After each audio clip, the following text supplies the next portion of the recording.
One of the things that's really interesting is that I've always compared marketing to dating. Hmm? There's that same kind of attraction needs to happen in our Mm. marketing as if we were, trying to attract a relationship. Look into his eyes. They're the eyes of a man obsessed by Success. eyes that mock our sacred institutions. Bedroom eyes, they called them in a bygone day.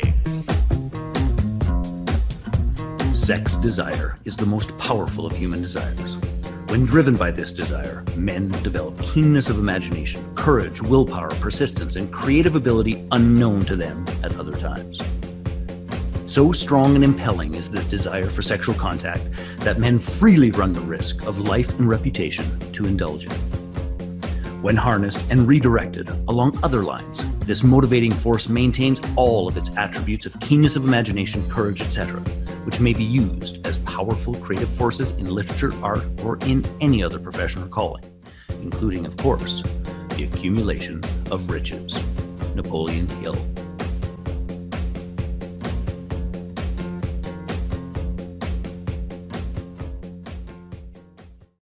Welcome to the Little Blue Pill for Business podcast, where it's all about getting it up and keeping it up. And yes, we're talking about revenue and profit. We know that it's all about the 6 inches between your ears. So I interview some of the hottest people in the industry that are blowing and going so that we can help you get some action. So if you like a little tongue in cheek and not just physically, you're in the right place. Today, we are jumping in bed with my most amazing guest, Franklin. Franklin, thank you so much for being here today. Wouldn't be anywhere else. Thank you very much. Love it. I am just in love with your voice, so that no matter what we talk about, you could read the yellow pages, and this is going to be an awesome podcast. Cool. I'll pick up my checkbook and start reading here. Nice. So, give everybody the highlight of who you are and what you do for business. And I'm going to talk like that the whole show now. Who I am and what I do for business. I am. Oh, That was easy question. You know, this is the easy question, right? If I've stumped you already on that one, it's just worse. well, one of the things that I am is I call myself sometimes the elevator pitch doctor. I like that. It's almost like elevator music, but a little different. Yeah, well, Make your elevator pitch so it's elevator music to their ears.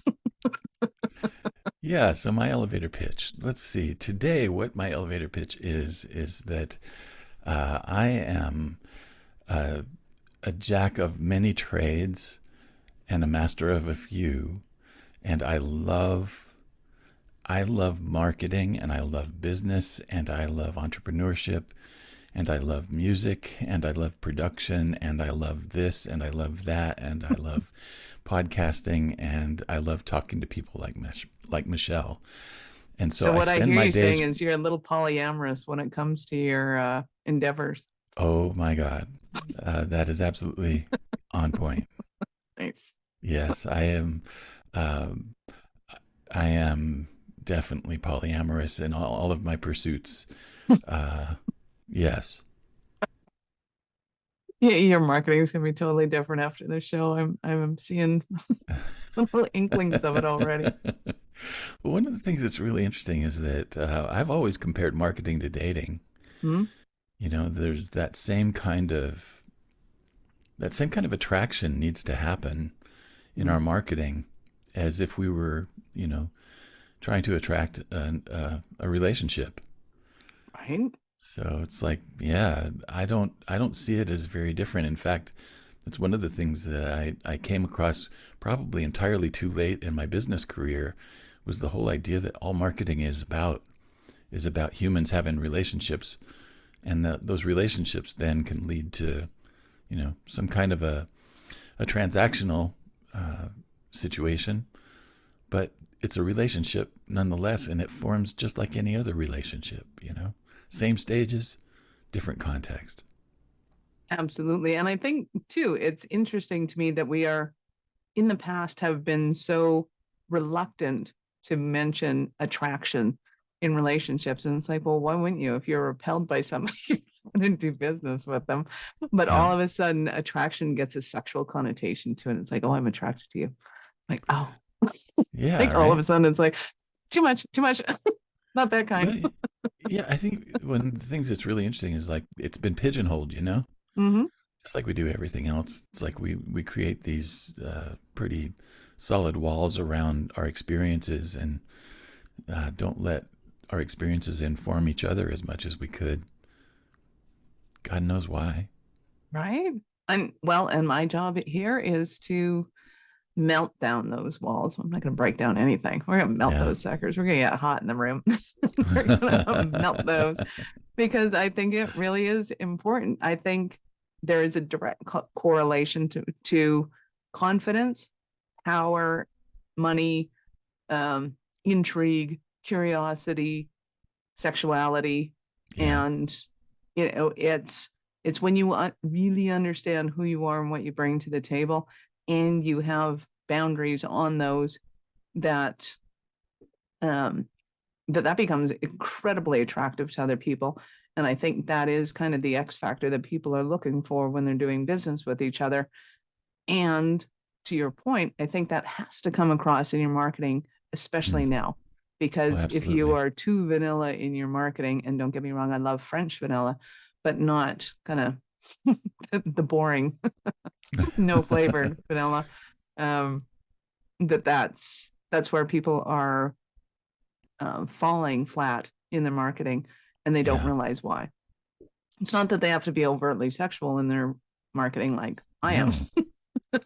No. Yeah, Well, I'm yeah, just whatever works, expanding right? the boundaries so that everybody else has permission to be able to fall where they may inside of those. Uh, Michelle, you have a way of always becoming the most interesting person in the room. That's the beautiful thing. primarily, it's just because I say shit nobody else is willing to say. I think And that's we're all probably think it. we. I used to tease. They used to call me filterless, and it was I would say the things that everybody else was thinking, but nobody else would say out loud.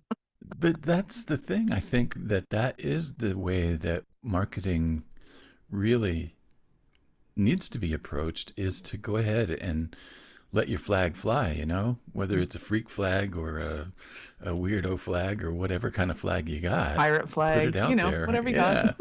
Yeah. But I really feel like that there is something to that because, you know, I believe that people are really attracted to, I think they're attracted on an energetic level for one thing. And the energetic level, if you're showing any kind of a split in your energy, there's nothing for people to relate with, Mm. right? And it's like if you're not out there putting yourself out there as you are, then it's going to be really difficult. And I think what'll happen is that the results that you get are going to be pretty disappointing and mixed. But what I found is that if I get out there and I just kind of show my true colors, the right people gravitate toward me.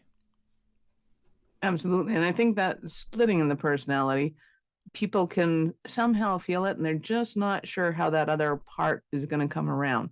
And Yeah, it's like, well, is that part going to try and use me? Is that other part trying to, shy away from me? Is that other part not like me? Does that other part not? And we just don't know what it is, but we know it's out there somewhere. yeah, And, uh, and I think too, a lot of people say you have to be concise, you have to be authentic, they're using all these words. And really, it's a matter of, what are you trying to hide from your audience? yeah, And then figure out a way to get that out so that you're not ashamed of it or embarrassed of it or whatever of it yeah, anymore, because people really can feel it. If it's, I have to pay the rent, they feel that. If it's, if I'm getting a divorce, they feel it.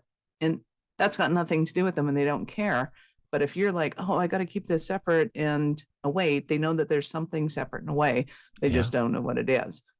But if it's like you're getting a divorce, like I don't care. It's if you do what you do, that's yeah, awesome, and carry on. And now let's go do business. So it's yeah, figuring out right. kind of what that shadow is that we're blocking from people, and just realizing we don't need to block it anymore. Well, They don't care. I'm pretty upfront about the fact that I failed a lot more than I've succeeded but every failure has been a lesson or some kind of an education, Mhm. And I've experienced bankruptcy a couple of times, and one of them came around because I decided to go without health insurance for a while. Now, as a Canadian, you probably don't feel that pain as well, but No, thank God. but here in the U.S., it's like I thought I was a healthy man, and turns out that about 6 months later, I wasn't healthy again, and for the next 3 years, I was in and out of hospitals. And thankfully, my family stepped in, took care of everything, but that set me up for just some tragic stuff. Well, yeah, and your guys' bills can rack up substantially harder, Yeah. faster, My savings was wilder. gone in a week. Wow. Yeah. Wow. Yeah, that is crazy. And I mean, I kind of understand why parents want their kids to become doctors. Yeah. Medical system in the States. Yeah, Canadians, not so much. So it's like, Yeah. do what you Right. want. Yeah. Well, the thing that's really interesting though is like if I'm really upfront with people and just say, I'm not going to sell you a bill of goods. I am not the guy who's going to give you a blueprint that's based on everybody else's success. Mm. We're going to go deep. We're going to find the thing that works for you, and I'm willing to wrestle with that until it pops. I'm your guy. If you want to go to that length, great. If you want a blueprint, go ahead and sign up for Brendan Bouchard's program. He's got great blueprints. Mm. But you may find that you spend $10,000 and don't get anywhere. And there's a lot of sexual connotations towards playing with something long enough until it pops. There's a Yes, there are. sounds so much more satisfying at the end of that relationship than buying a template. I don't know how much it costs, but it sounds a lot more intriguing. Yeah, there we go. Well, and I think too, it really is important that people realize that there are a lot of programs out there that charge a lot of money with the assumption that if you put money into it, you're going to get something out. You're going to make the effort to get something out of it, which I appreciate on one hand. And quite frankly, I think it's a scam on the other side. I think people that charge anything, if you're charging Yeah. somebody for something, you have an obligation to give them the value you said you were going to give them. Yeah. Period, end of story, whether or not they've gone and searched for it or not. I mean, they I could unpack that so many different ways. But I think there is a truism to when somebody's willing to work with you until you figure out kind of what the thing is that you need. Yeah. That to me is so much more valuable and so much more personal. And that guarantee alone becomes exponentially substantial. It's not just that you're here for the hours, that you're here till the happy ending. Yeah, that's right. Well, that's just it. It's like I want to, and quite honestly, I'm not going to guarantee a result ahead of time. What I am going to guarantee is that as we work, you're going to become clear, and that clarity is going to help you make great decisions. And it's like you may decide that business really isn't what you want to do. Well, then what? Let's get clear about that and get you on a path that actually fits what you really love. I'm not gonna force you in a direction just because everybody thinks you should, or even you think you should. I'm gonna ask you the questions that help you decide, is this really what I'm about? Those are the things that I'm interested in. And it kind of comes back to somebody that's told they should be a doctor because there's a lot of money in it, and there is. And Yeah. is that really the lifestyle you want? Because Yeah.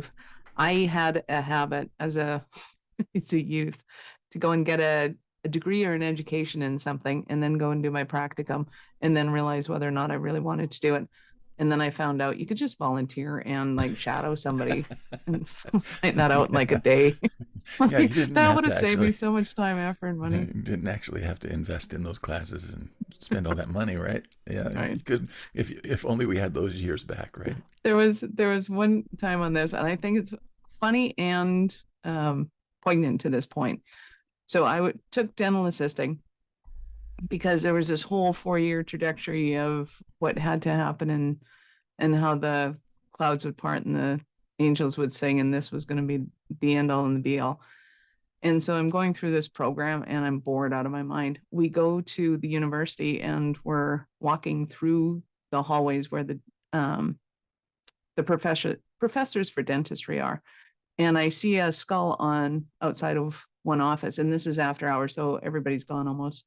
And I said, wow, that's fantastic. And didn't realize the door was open and the professor was in there. And he goes, you know what that is? I said, yeah, it's baby elephant. He goes, how do you know that? I said, the teeth. He goes, nobody said that. How can nobody say that? Of course, it's baby elephant. I'm like, what are the idiots? He looks at me, he goes, why are you here? And I said, oh, I'm with the dental assistants. He goes, why are you a dental assistant? I said, something to do. I needed a job. Yeah. And then we started talking about, he was a maxillofacial surgeon, and I was fascinated. So we were there, and I was there for like half an hour talking to him. Meanwhile, of course, I had lost my entourage. Of course. And I'm like, I want to be a maxillofacial surgeon. This is fantastic, but I didn't want to go through 4 years of university for it. Yeah. So I had this whole plan of how that was going to happen, but it's those moments that kind of when it lights you up and you're like, oh my God, that half-hour conversation felt like a minute. Realized I had lost my class. When people can follow careers in that aptitude and that passion and that excitement, it's so much better than going, oh yeah, I have a job and it pays, and yeah, and with my boyfriend and live in the right area. Yeah. It's a terrible reason, by the way, if you ever, I mean, it's not a terrible reason to follow somebody because you fall in love with them. Just, if it breaks up 3 months or 3 weeks after you've unpacked all your stuff, just don't be shocked. Yeah. 3 days after you've you might want to. You were meant to be in that city for a different reason. That's all I have to say. Yeah, backup plan. Plan B, plan C, plan D. F, G. I think I've made it to Z at this point. Oh, wow. I have 28 different pivots. So yeah, I've gone through the alphabet and then some. You're doing the alphabet again. You're doing the double A's, the double B's, the double C's. I'm working on double D. So am I. But we don't need to talk about that now, do we? All about me and my pursuits. Larry, so when it comes to kind of the business coaching and the marketing side of things, how did you stick with that one? How did that become your passion? Well, there are a lot of things that feed into it. I think part of it is that I think the marketing aspect is one of the more creative aspects of business, and I'm attracted to creativity. I just think that life is really all about that for me. And any way that I can find to bring creativity into the fore is important to me. That's a core value. But the other thing that I think appeals to me about marketing is that it is about relationships. And relationships are important to me as well. And it's like, I've had to kind of step back a little bit over the last few years with all the digital marketing and content marketing things that are going on. And everybody is talking about that content is king. Well, content is crap if there's no relationship on the other end of it. And it's like content is the connection. Content is the way that I send an arrow across to you and you send an arrow back to me, and we create this thing that makes this stuff possible, right? I'm sure innuendo is coming in like right and left right now. But I think that that's really the way that I look at it. It's like the relationship is really the royalty in the room, and everything else has to serve that. So the creative content that I bring to the table is all about building a really good relationship with the client. And so those are the things about marketing that I really get turned on by, Nice. Don't just be shooting at people across the room. Right. That's not really the whole relationship. No, yeah. Different kind of arrow. I think you need to, I don't think you need to. I think, though, playing on that, the connection is king and content is the start. You had a nice alliteration there to be able to market that yourself and and stand out. That if you're not using that already, that was a good one. I like that one. Yeah. Because it does help you to stand out. And I think people are moving towards the relationship side of things. There was a point where people wanted to figure out how to make money on this online thing, and they figured it out, and they figured it out substantially well. I mean, Yeah. Brendan Bouchard made a ton of money by being able Oh, to yeah. do what he did. And that was the goal, right? And everybody looked at it and went, well, that's the goal. But then if you're a client of one of those kinds of marketing things, it's you got your thing and you're done. And that was it. Like you've spent your money and now you're done, because there's no nurturing, because none of the software, none of the anything, the intention wasn't to nurture that relationship. It wasn't to kind of upsell you after that initial purchase. It was just wham bam, thank you, man, and like you're out of here. Yeah. And I think we kind of started to feel that, and then it became prolific in the back end, and nobody really knew why it was happening, but they felt it. And anybody that was in the digital marketing world went, oh yeah, no. Well, not anybody, but Yeah. those of us who did were like, yeah, we're okay without that. That's good. Thanks. Yeah, and now there's just such a glut of content that the thing that we have to have is someone who can sort it for us and make sense of it and put in front of us the stuff that we really need or that's really relevant. And that's becoming harder and harder. Well, and that's where that unique relationship is coming from, because it's not just because I'm in this stage of my business, I need this, that, and the other thing. It's I'm in this stage of my business, I want to go this direction, I want to have this lifestyle, I want to have this thing, and my path is going to be unique, and this is how I want to treat my clients, and this is how I want to nurture that relationship, and this is what I think is important at the end of the day. And that becomes uniquely you, which is why you have to work with somebody like Franklin that can work with you and have the patience to go through that, because sometimes I get really frustrated when I can't find my message that I want to get out, and it's just not hitting, it's not landing, it's not quite right. And somebody has to have the patience to sit with me, pull that out and drag it out and go, it's okay, chill, relax, we'll figure it out, and it'll happen. And then eventually it pops and you're like, yes, that's the one. Okay, I can run with that for a little bit. And then you hit the next wall, try and figure out how to navigate that. That actually kind of reminds me of another reason that I really love marketing. It's like I started out in this world kind of in the direction of professional music. And I was a songwriter, still am a songwriter. And the thing that I always loved about songwriting was that you had to put a story into this extraordinarily short form, but it had to go somewhere, it had to make sense, and there had to be a payoff, there had to be a reason to listen.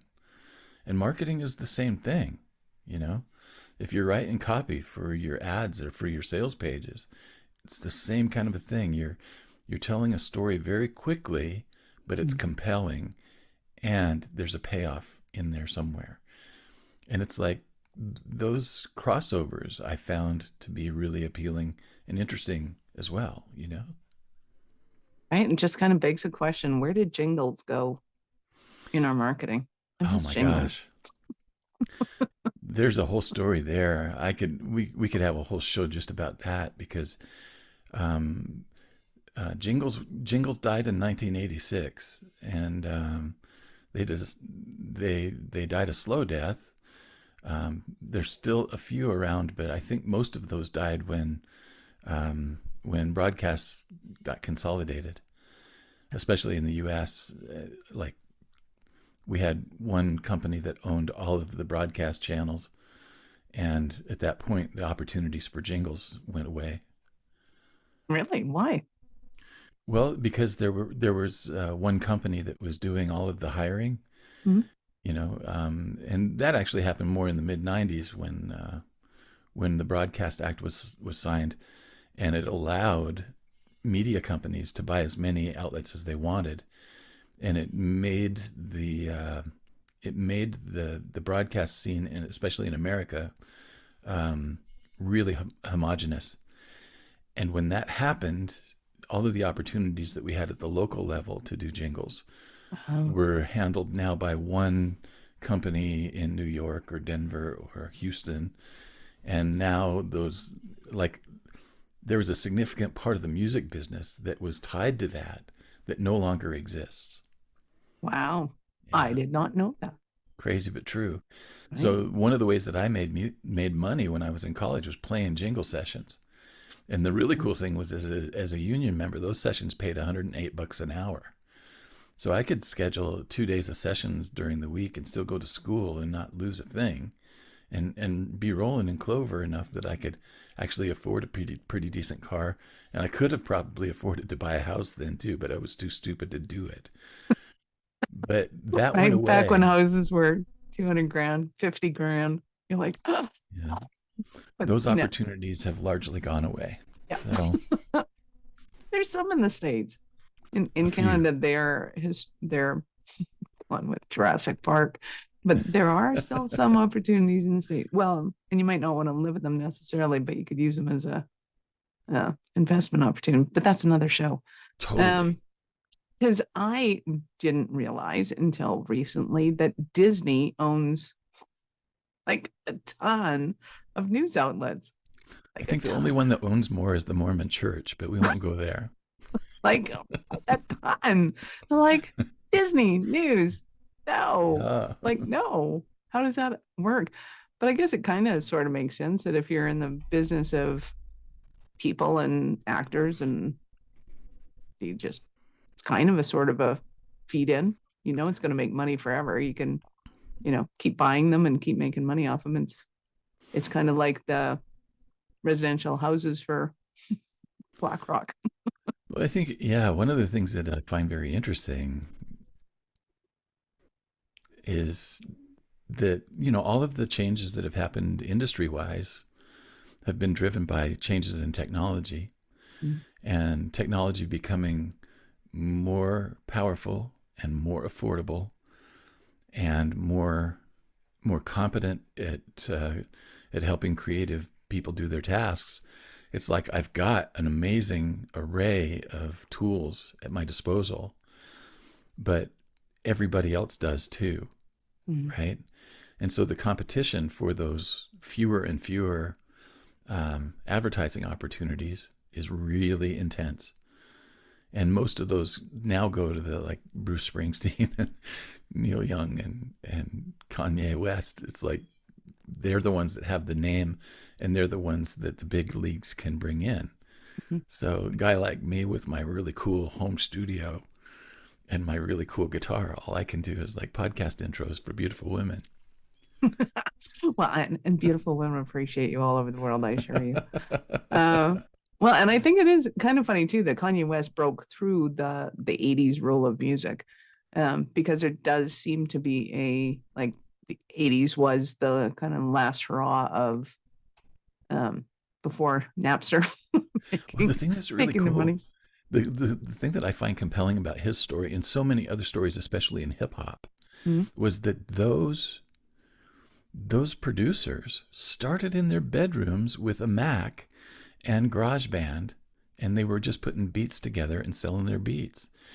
They actually they created a middle class for themselves for about 10 years. I don't know that they have the same level of opportunity that they once did, but that's how they got started. And the technology facilitated that, right? Yeah, Cool. it is. And it all changes. And I heard the most, I don't know if it was devastating thing I've heard it yet, but it was a company, I think it was a restaurant. It might have been something along the lines of the Hard Rock Cafe. We're announcing their 25th anniversary, and they're like, yeah, we're celebrating our birth way back when CDs were in binder cases. And I'm like, dude, I have cassettes. I know, right? Not only do I have CDs in binder cases, what is that? It's like, oh Oh, my pop God. right off the screen, Yeah, that dates us, doesn't it? right? Yeah. And somebody else said something. And I said, oh, yeah, that was only, since 90s. And they're like, yeah, I was born in 28. Oh, wait. And I'm like, oh, right. Okay. Yeah. Okay. It Yes, wasn't just 10 years ago. It's like, no, it wasn't. I am now officially in probably the oldest generation alive. What? No, my mom and dad are still Freaks me alive. out. Okay. You're not in They're their the real category. boomers. I'm not a real boomer, No, even they're though. not boomers. They Oh, are, they aren't? my Are they? parents are in their 90s, so they are, well, Oh my my gosh, dad they're officially greatest turns 90 generation. on the 19th. Hmm? They're greatest generation then, huh? They are what did they call them? They were post-war, Yeah. post-World War II, but, well, he was born in Pre-boomer. 30s. Oh, okay. That was my dad too.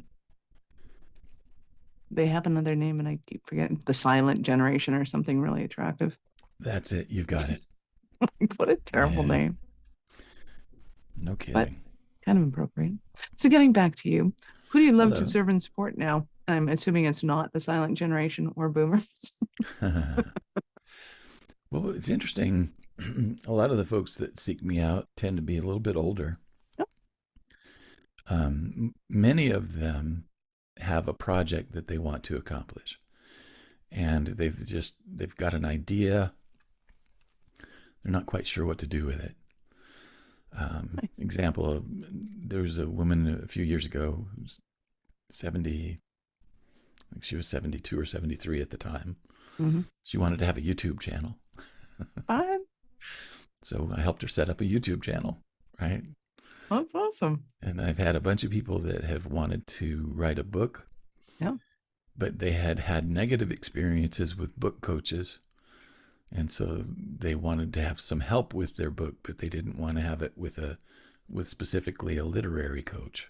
Hmm. That was an interesting proposition, but it was a very good learning opportunity for me. Nice. Well, and I think you bring up a good point that a lot of baby boomers in particular are getting to the point where they want to leave a legacy. Yes. And it's like, I've got the music inside me. I got to get it recorded. And maybe it is the birth of kind of that, the home cottage industry of books and music and all the things that, they thought they had to kind of pursue the career. And now they're like, well, but how do I get this out? How do I kind of bring this to fruition? I knew, Yeah. a woman who had Reading Wings, and beautiful story of teaching people all over the world. She was famous, wrote famous books, like best-selling books, on how to get kids to read and comprehend, more importantly, Yeah. based on stories, and making sure that the stories fit their experiences, because we were expecting, the white middle class family were expecting, native kids to understand what we were talking about and be able to read the book, with perfect articulation. It's like, I don't even know what that thing is. Like, why? But if she gave them books that were about Cree kids and their stories, and the kids were like reading within days. Yeah. Like they could go from illiterate to reading in days articulately, because the stories were pertinent to their circumstances. And she took this to Africa, South America, everywhere around the world, being able to raise literacy based on understanding other kids. And she's like, how do I bring this to the table? And I'm like, Yeah. other than, spending a lot of money on it, I'm not really sure. And it was kind of sad to see, because she was so worldly known, but there is something missing in the business acumen side of things to be able to get that out there. And I think what you're doing is fantastic in helping people to bring that, just kind of bring it out and get it out there to, because the world needs it again. I think we need jingles. Yeah. I think we need stories. We need. Oh, absolutely.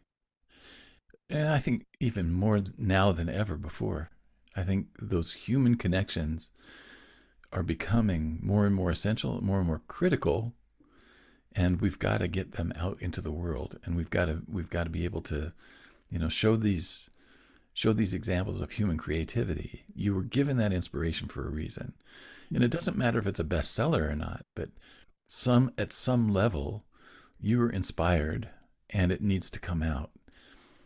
Most of the people that I work with have had an idea that's been on the back burner. Some of them since they were a teenager, right? Mm-hmm. A couple of the albums that I produced back in the old times when I was a record producer were for people who were in their 60s, and they had been playing music since they were a teenager, and they had always wanted to do an album, and they'd been writing songs for years, but they were really intimidated by the whole process of going into the studio and being vulnerable on a microphone and, putting themselves out there in a pretty unique, creative, and vulnerable way. And I was able to help them to feel safe enough that they could actually do that. Nice. So it was all That's good. awesome. And that's another part of it. I think as we look at business, I think one of the things that we as business owners really have to ensure is that the people that we're reaching out to not only need to know, like, and trust us, we need to have a pretty impeccable level of safety with each other, and that safety, I think, gets overlooked a lot of the time. Yes, it does.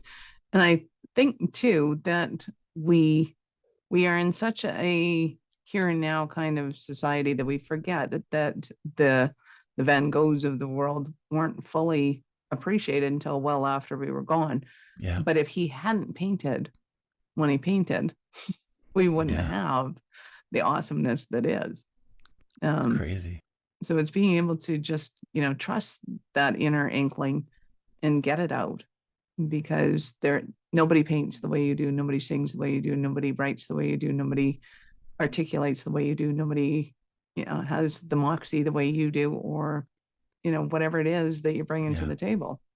It's like listening to the same song by two different artists, same song, same melody, but it just packs a different punch. I always believe that inspiration is invoked, and it's not invoked by the creator. It's invoked by the person who's waiting for that creation, right?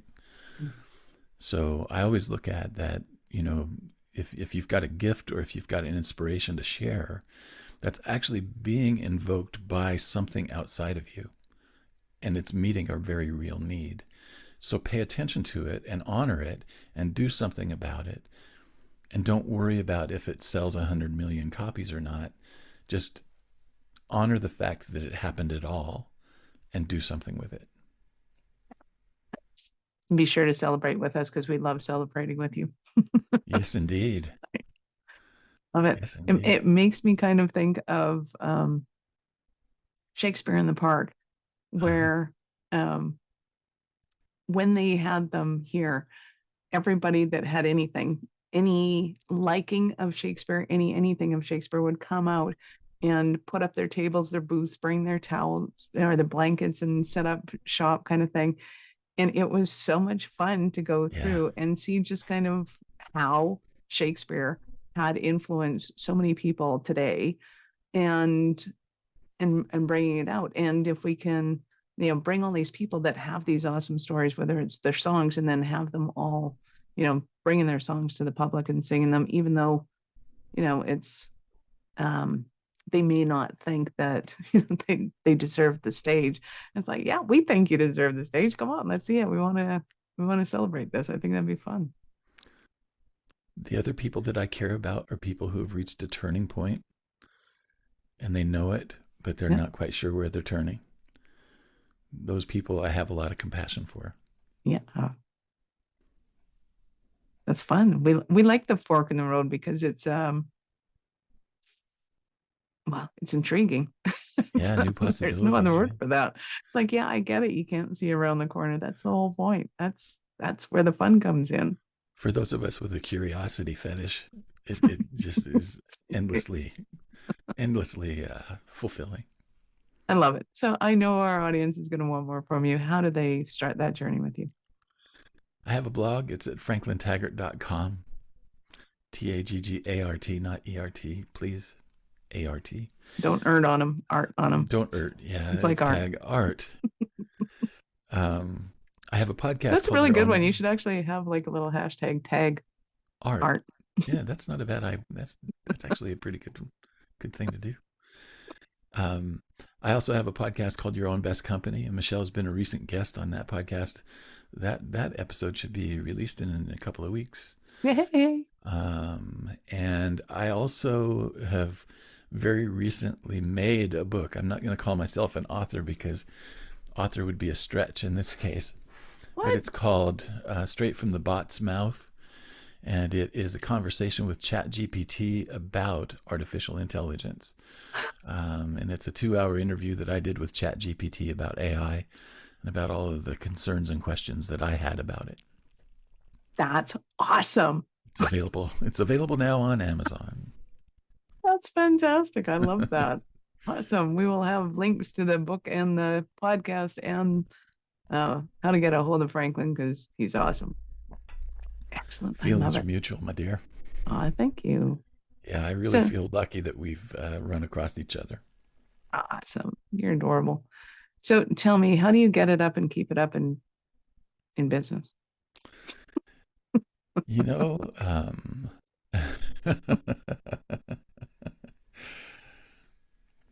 at my age, business runs eternal. It doesn't have the same kind of flaccidity that life has or that age has.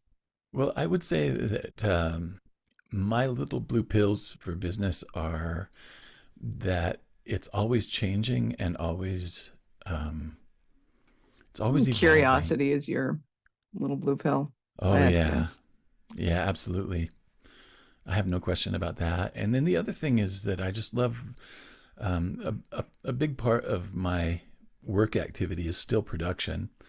I still do video courses and online video and stuff like that. And the thing that I always just love about that is just the intrinsic reward of seeing a product after I've spent some time doing something.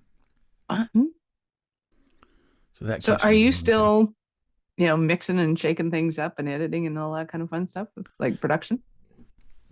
I do a little bit. I don't do a lot of music production anymore. My ears are suspect.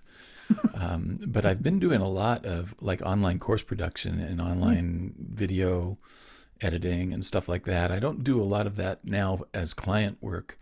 Most of it I'm doing as contract work for like the Business Development Center and for, other kinds of business serving organizations.